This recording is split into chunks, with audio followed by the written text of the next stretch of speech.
오늘 우리에게 주시는 하나님의 말씀 마태복음 27장입니다. 마태복음 27장 신약 성경 48쪽에 있습니다. 마태복음 27장 11절부터 14절까지 제가 봉독하겠습니다. 예수께서 총독 앞에 섰음에 총독이 물어 이르되 내가 유대인의 왕이냐? 예수께서 대답하시되 내 말이 옳도다 하시고 대제사장들과 장로들에게 고발을 당하되 아무 대답도 아니하시는지라. 이에 빌라도가 이르되 그들이 너를 쳐서 얼마나 많은 것으로 증언하는지 듣지 못하느냐 하되 한마디도 대답하지 아니하시니 총독이 크게 놀라워하더라. 아멘. 여러분 자리에 앉으시기 바랍니다.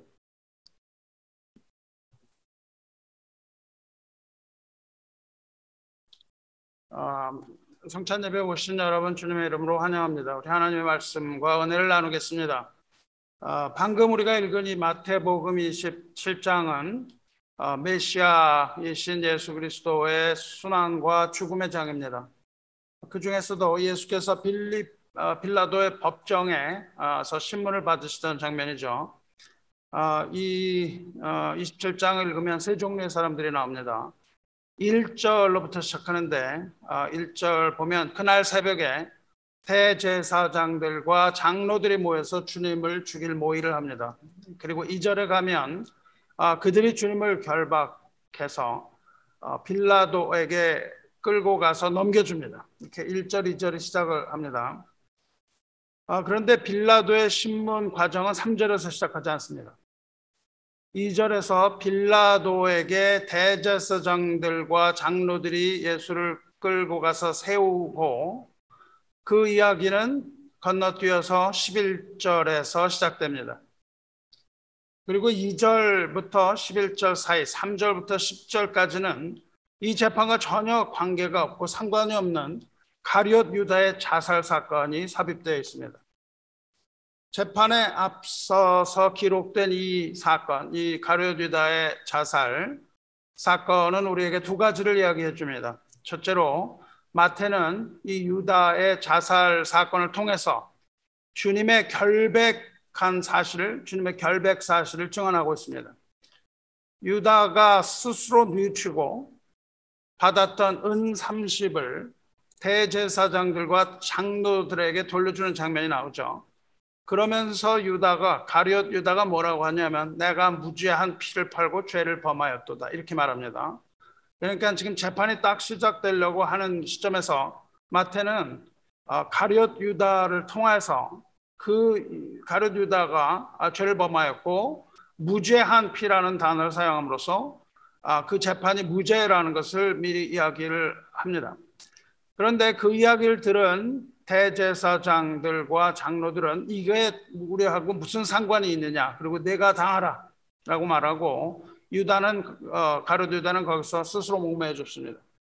그것이 첫 번째 기록 의도죠.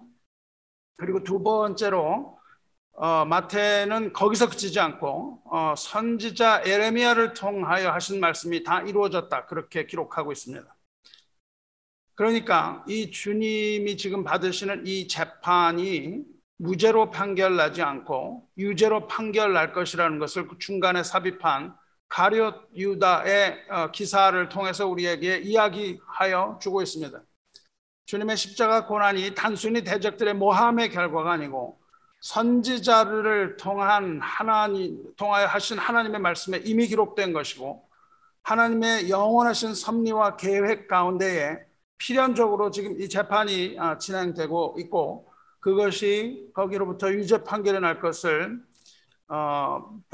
마태는 기록하고 있습니다. 그래서 2절에서 건너뛰어서 10절까지가 가룟 유다에 관한 이야기고 11절로 이어져서 이제 빌라도의 법정으로 가는 거예요. 그러니까 이미 그 전에 가룟 유다를 통해서 그 결과와 내용의 전개를 우리에게 이야기했습니다. 11절로 가면 예수께서 총독 앞에 섰으며 이렇게 말합니다. 마태는요 그 앞에서는 빌라도라고 부르는데요, 이 재판이 시작되면서부터는 빌라도라고 말하지 않습니다. 빌라도라고 말하지 않고 빌라도의 직함을 사용합니다. 빌라도의 직함이 총독이죠. 그래서 이제부터는 총독, 총독, 총독 그렇게 계속 이야기를 해요. 다시 말해서 이 재판이 정치적인 문제를 다루는 그 이방인 총독에 의해서 진행됐다는 겁니다.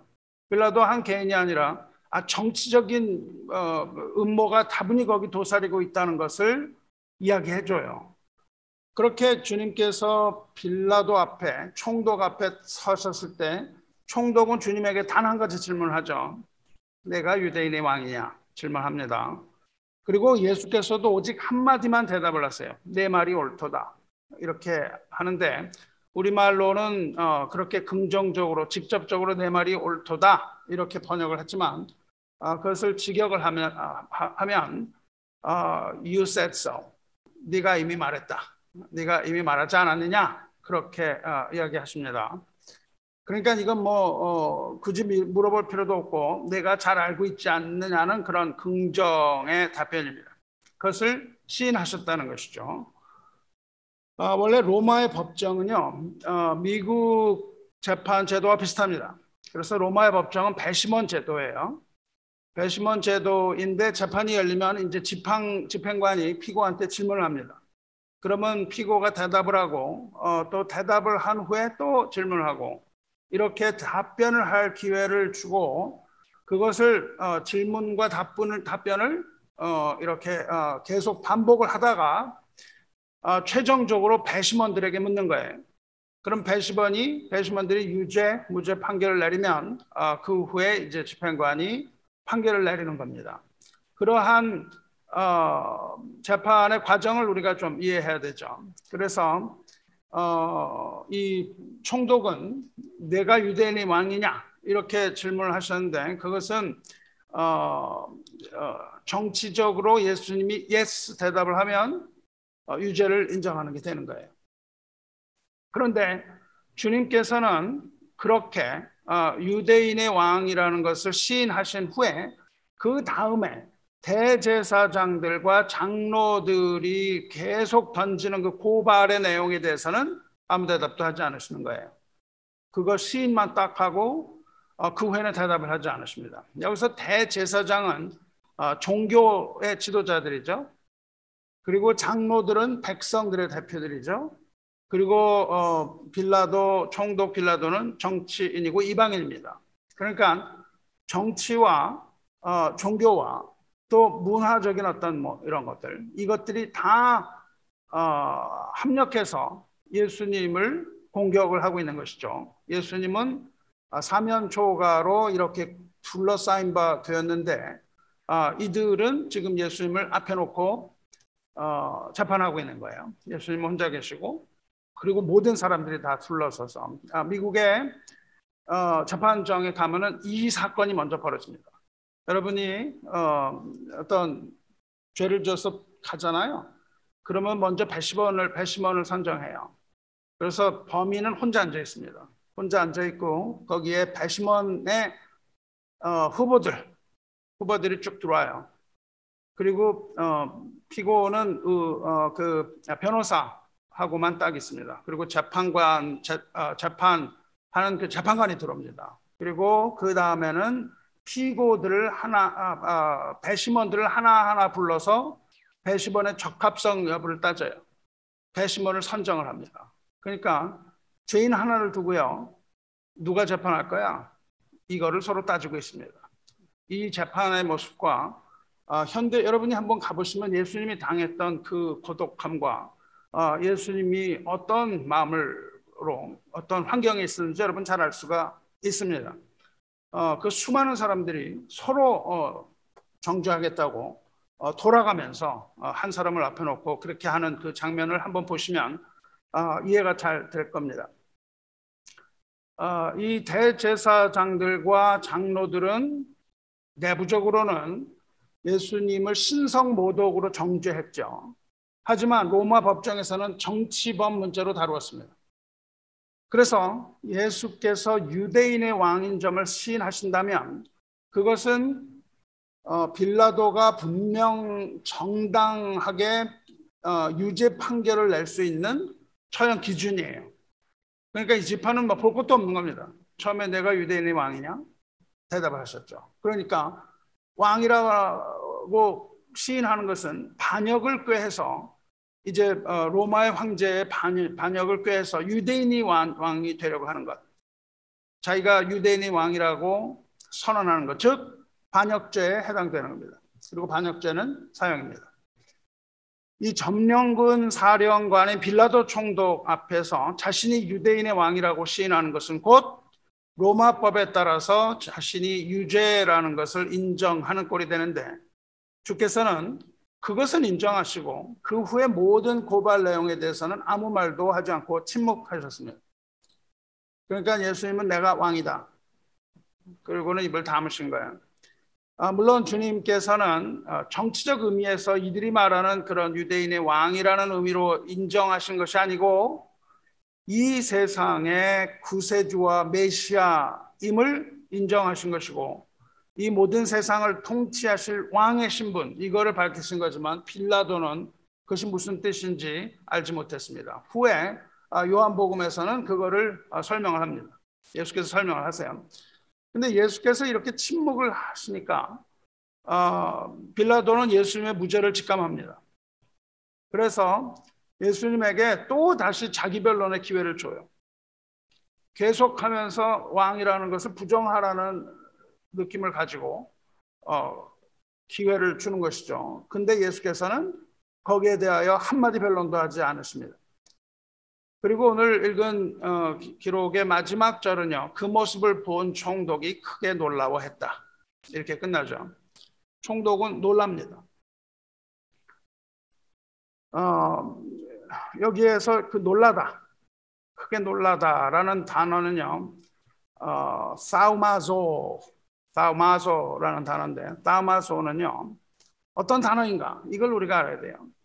성경에서 어떤 단어를 사용하는 걸 보면 그 단어가 다른 어떤 상황에서 그것들이 사용되는가 하는 것을 쭉 찾아보면은 그 단어가 무엇을 의미하는지를 알고 있습니다. 근데 이 사마소라는 단어는 사람들이 아주 놀라운 광경, 믿을 수 없는 그런 광경을 보았을 때에 느끼는 감정을 나타낼 때 사용되는 단어예요. 그래서 마태복음만을 가지고 이것을 쭉 추적을 해보면 굉장히 많은 단어들이 사용되는데, 언제 사용되냐면요, 예수님이 중풍병자를 고치실 때 중풍병자가 일어나는 것을 본 사람들이 사마소, 놀랐다, 그렇게 얘기하고요. 또 예수님의 제자들이 그 풍랑이는 바다에서 이렇게 잠을 주무시는 예수님을 깨워서 예수께서 바람과 바다를 꾸짖으시니까 잔잔하게 되잖아요. 그거를 보았을 때 싸움하죠, 놀랐다. 또 예수님께서 어떤 앞 못 보는 사람을 이렇게 눈을 만져서 그 눈을 뜨게 하셨을 때 싸움하죠, 놀랐다. 또 귀신 들린 사람을 쫓아내셨을 때 사람들이 놀랄 때, 이것이 바로 동일한 단어를 사용하는 겁니다. 그러니까 지금 이 빌라도는 그런 정도의 놀라움을 보여주고 있는 거예요.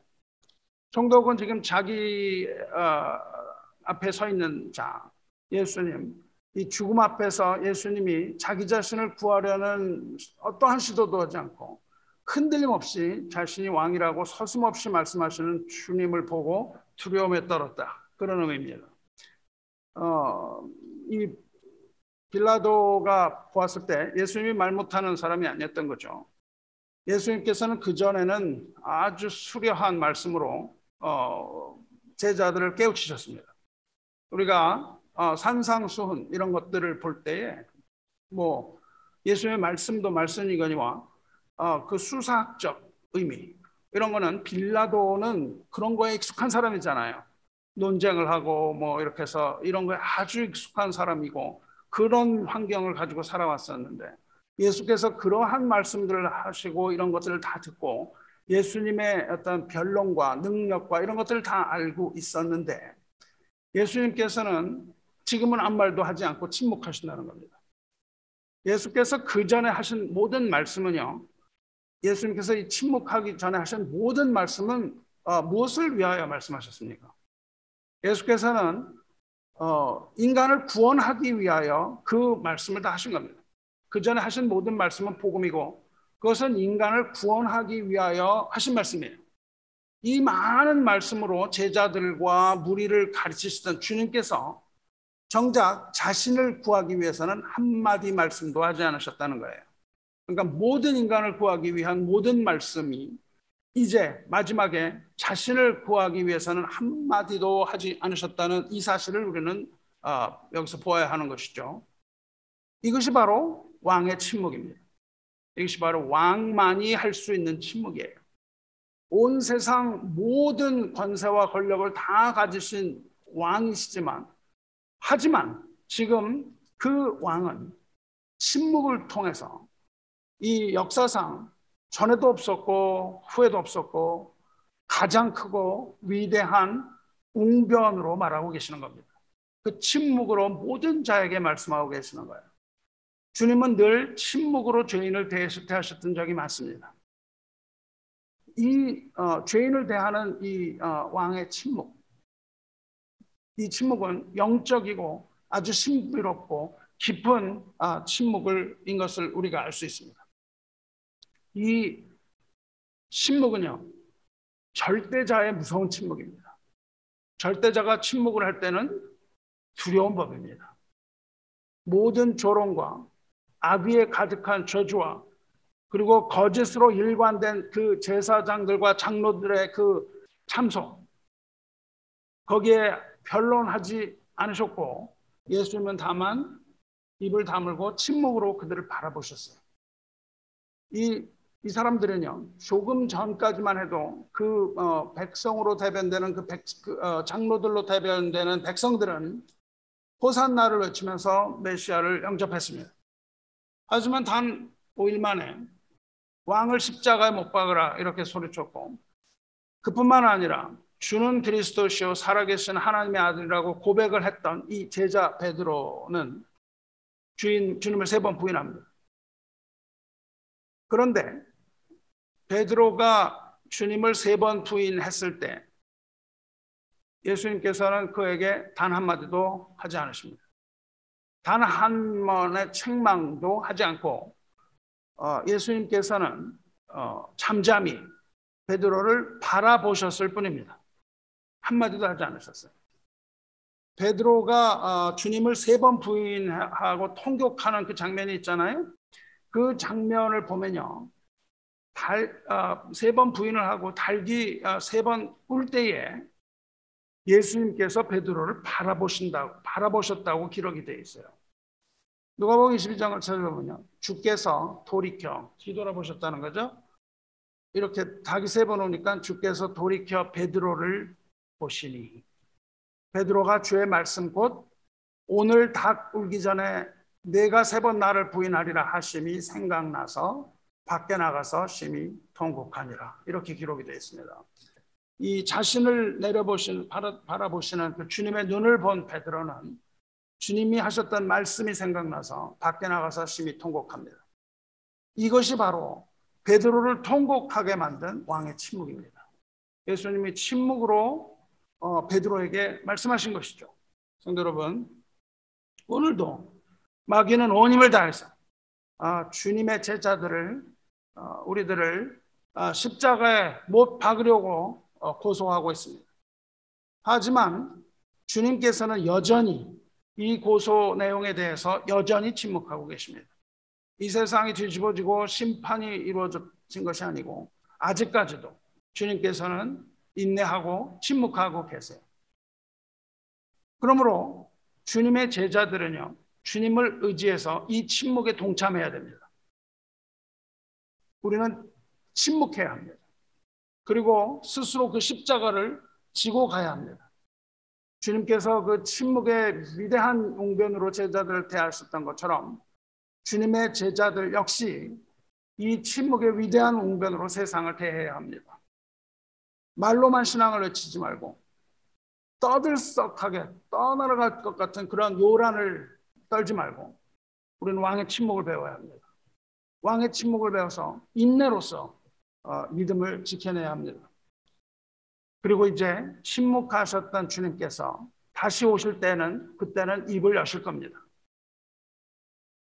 호령과 천사들의 나팔 소리와 함께 그때에 심판하실 왕으로서 다시 오실 그때에는 주님의 입에서 나오는 모든 말씀으로 모든 악한 자를 멸한다고 말씀하셨습니다. 그때 나오는 그 음성은 이 침묵과는 전혀 반대인 것이지만, 이 침묵은 우리를 구원하기 위한 침묵이었지만, 그때 다시 오시는 그날 주님께서 입을 여시는 그것은 모든 악한 자를 멸하시는 말씀입니다. 그때 심판의 검, 하나님 그리스도 입에서 나오는 말씀, 그 검, 심판의 검이 번득일 것이며 마귀는 그 앞에 무릎을 꿇고 불못에 던져지게 되는 겁니다. 우리를 고소하던 마귀는 불못에 던져지고, 그 와글와글 시끄럽다는 소리, 제사장과 장로들과 이런 사람들이 고소하던 그 시끄러운 음성, 우리를 고소해야 되는 마귀의 그 음성, 이런 시끄러운 세상의 소리, 이런 것들은 잠잠해지는 겁니다. 예수님께서 말씀하시고 이제 마귀는 잠잠해질 거, 그때 마귀는 침묵하게 되는 겁니다. 둘째로 왕은 이 침묵으로 하나님의 뜻을 이루셨습니다. 주님은 언제나 아버지의 뜻을 이루셨고 때를 기다리면서 사명을 완수하셨습니다. 이 침묵은요, 이 왕의 침묵은 선지자 이사야의 성취였어요.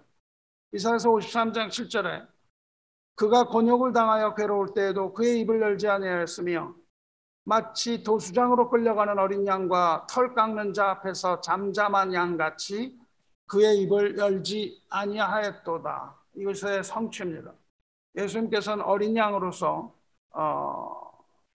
잠잠한 양같이 침묵하셨습니다. 그리고 그 아버지의 뜻을 따라서 어린 양으로서 십자가에 못 박히시고 아버지의 뜻을 다 이루셨습니다. 그것이 바로 조금 아까 읽은 이사야서 53장 7절로부터 3절 후에 있는 10절 말씀입니다. 여호와께서 그에게 상함을 받게 하시길 원하사 질고를 당하게 하셨은즉 그의 영혼을 속건제로 제물로 드리기에 이르면 그가 씨를 보게 되며 그의 날은 길 것이며 또 그의 손으로 여호와께서 기뻐하시는 뜻을 성취하리로다. 이 예언이 있었고 예수님께서 빌라도의 법정에서 이제 그 영혼을 속건 제물로 드리는 그때에 하나님께서 기뻐하시는 뜻을 성취하는 것이 바로 우리가 읽은 마태복음 23장의 내용입니다. 예수님께서는 겟세마네 동산에서 기도하실 때도 내 뜻대로 마시고 아버지의 뜻대로 하옵소서, 이렇게 3번이나 피눈물 나는 그 간절한 기도를 드리셨고 아버지의 뜻대로 순종함으로 십자가를 지셨습니다. 이 왕께서는 깊은 침묵을 통해서 아버지의 뜻을 이루시고 인류 구원의 위대한 일은 완성된 겁니다. 이 침묵으로서 마귀와 지옥의 권세를 무너뜨렸습니다. 이 침묵으로서 주님께서는 지옥의 문을 흔드셨습니다. 그리고 그들의 나라, 이 마귀의 나라를 멸하셨습니다. 왕께서는 믿음으로 인내하고 침묵하셨고 마침내 그 인내는 이 세상에 복음의 생명의 씨를 뿌렸죠. 주님께서는 끝까지 침묵하고 인내하심으로 아버지의 뜻을 다 이루셨습니다. 할렐루야. 주 안에 승리를 얻은 형제 여러분, 우리도 주님의 침묵을 배워야 합니다. 입을 열지 말아야 합니다. 하나님은 하늘에 계시고 우리는 땅에 있습니다. 땅에 있는 우리가 입을 열지 말아야 되는 겁니다. 우리도 주님의 침묵을 배워서 끝까지 입을 열지 않고 인내함으로써 이기는 자가 되는 겁니다. 십자가를 지고 끝까지 주님을 따라감으로써 우리가 영적인 힘을 얻고 구원을 완성하시기를 축원합니다. 주님 앞에서 조급한 것은 죄입니다. 조급함은요, 말세의 현상입니다. 누구나 조급해요. 디모데후서 3장 4절 보면 배신하며 조급하며 자만하며 쾌락을 사랑하기를 하나님 사랑하는 것보다 더하며, 이게 말세의 증세예요. 말세 증세의 하나가 조급입니다.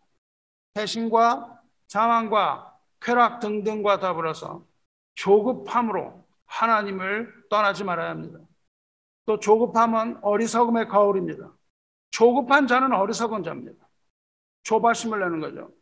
잠언 14장 29절에 노하기를 더디하는 자는 크게 명철하여도 마음이 조급한 자는 어리석음을 나타내느니라.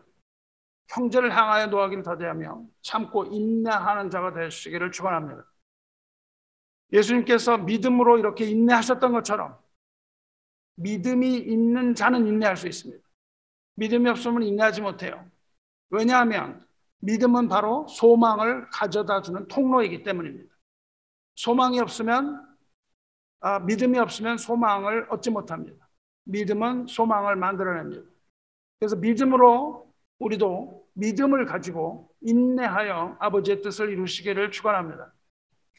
왕이신 주님께서는 침묵으로써 그리고 믿음으로써 그 고난을 다 받아들이고 그것 때문에 십자가에서 죽으셨지만 아버지의 뜻을 이루시고 아버지의 뜻을 따라서 죽은 자 가운데서 다시 일어나심으로 아버지의 뜻, 온전한 뜻을 다 이루었습니다. 아버지의 뜻이 무엇입니까? 내 아버지의 뜻은 아들을 보고 믿는 자마다 영생을 얻는 이것이니 마지막 날에 내가 이를 다시 살리리라. 그것이 아버지의 뜻이에요.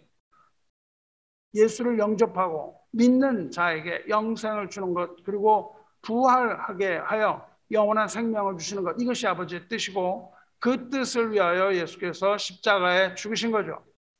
왕께서 그렇게 침묵하심으로 마지막 날에 우리를 살리실 것이며 왕을 영접하는 자, 곧 그 이름을 믿는 자에게는 영생을 얻는 자녀의 권세를 주셨습니다. 할렐루야. 그리스도 예수 안에서 왕의 침묵을 배워 인내하면서 승리하시길 축원합니다. 이 만왕의 왕이신 주님께서는 그 입으로부터 구원의 말씀을 쏟아내셨습니다. 백성의 구원을 위하여 모든 말 아끼지 않으셨던 주님께서 이 결정적인 순간에 자신을 구원을 위해서 한마디 말씀도 하지 않았다 그랬잖아요. 왜 그러셨습니까? 예수께서 말씀하셨던 것은, 예수님께서 모든 사람에게 말씀하신 그 동기는 사랑입니다. 예수께서는 사랑으로 모든 자를 구원하게 하기 위하여 말씀을 하셨어요. 하지만 그 마지막 순간에 예수께서 침묵하셨던 것, 이 침묵하신 것 또한 인류에 대한 뜨거운 사랑입니다. 예수께서 하시는 말씀, 예수께서 입을 다무신 이 모든 것이 다 예수님의 사랑이에요. 만일 원망이나 대가를 요구하거나 그러셨다면 그건 사랑도 희생도 아닙니다. 그런 것 없이 어린 양으로서 침묵하는 그 왕은 바로 구원을 이루시는 하나님의 사랑을 십자가에서 보여주신 것이죠.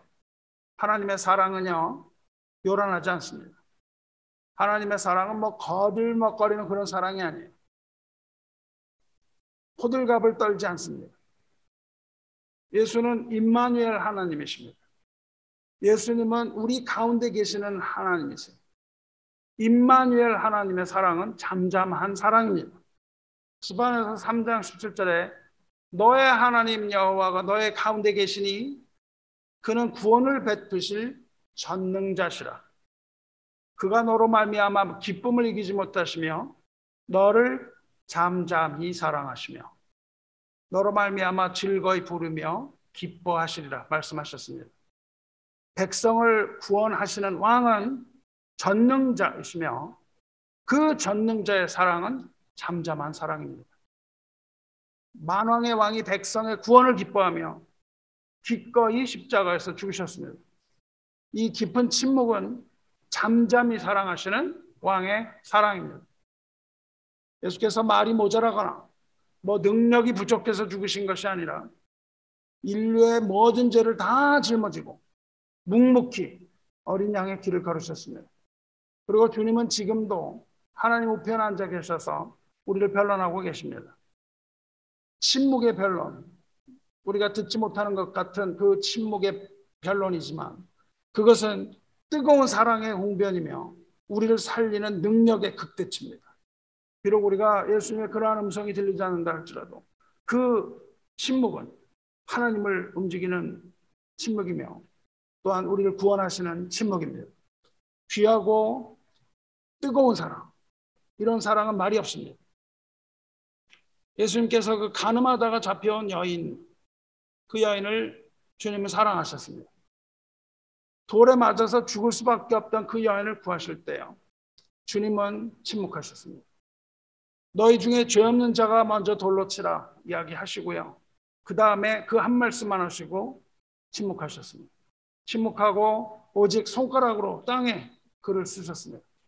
그리고 그 침묵은 말할 수 없는 웅변이 돼요. 그 수많은 옆에서 돌을 던지던 그 무리를 압도했습니다. 그렇게 압도당한 그들을 돌을 던지지 못하고 뿔뿔이 흩어졌으며 여인은 새 생명 얻습니다. 그리스도의 침묵은요, 이렇게 위대한 웅변이며 능력의 침묵입니다. 사랑하는 성도분, 여러분은 침묵하시는 주님의 음성이 들립니까?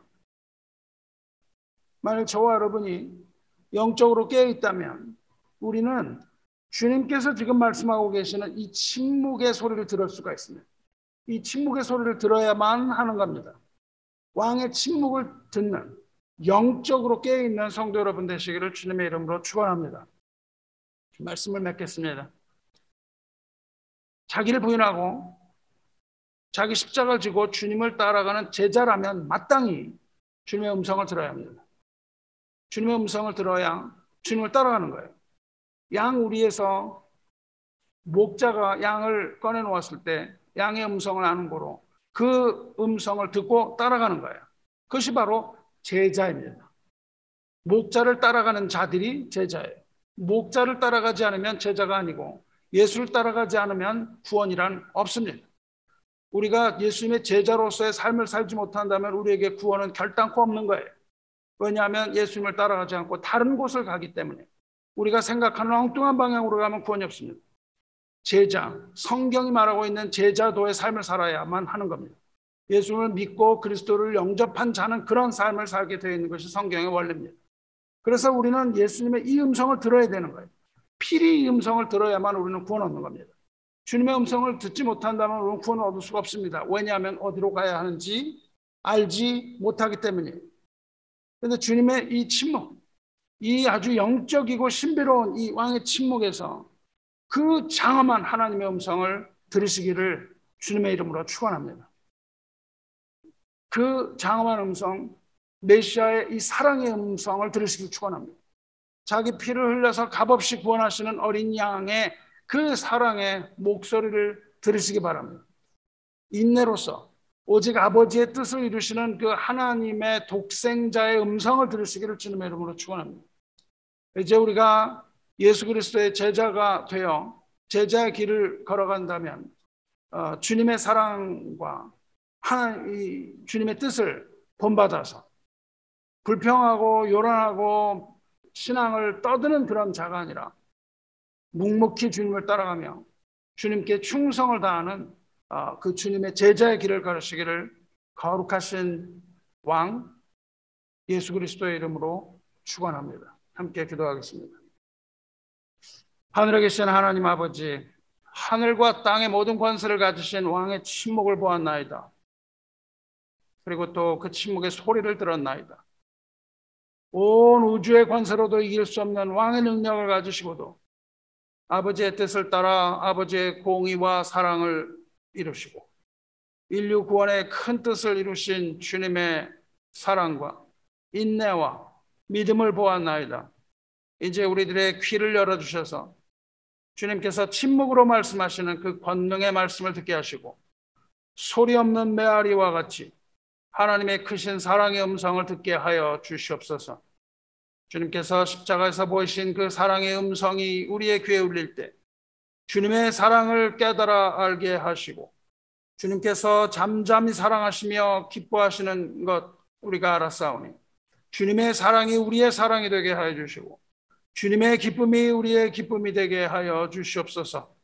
주님께서 침묵하셨던 것처럼 우리도 복음을 가진 자로서 주님의 인내와 주님의 믿음을 배워서 세상 끝날까지 인내하며 달려갈 길 다 가게 하시고 마침내 주님께서 호령으로 입을 여시는 그날 주 안에서 안식할 수 있도록 은총 베풀어 주시옵소서.